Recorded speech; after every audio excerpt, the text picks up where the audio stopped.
sắp đến 20 tháng 10 đây.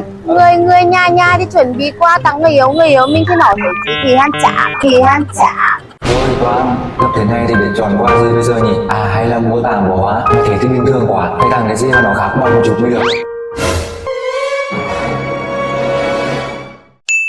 Anh biết tặng quà gì cho em rồi, đi theo anh.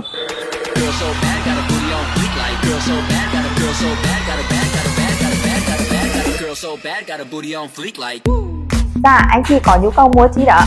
Đến ngày 20 tháng 10 đấy thì anh muốn mua một món quà gì đó để tặng cho bạn gái của anh. Là bạn gái của anh thì lại có sở thích là chơi game. Thì nhờ em tư vấn cho bạn gái của anh món quà nào đó mà nó độc lạ với cá tính một tí ấy.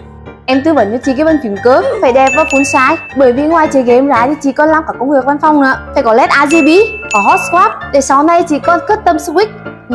Quan trọng là tiếng phải trầm và không ồn nào.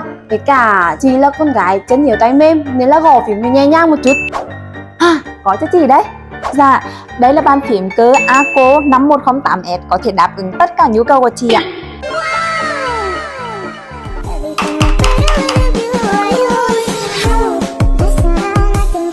Để anh em ạ, có người yêu mà thích chơi game á, tặng cho nàng một chiếc bàn phím cơ thì quá là hợp lý luôn. Bí quyết để hâm nóng tình cảm với các chị em là đây chứ đâu.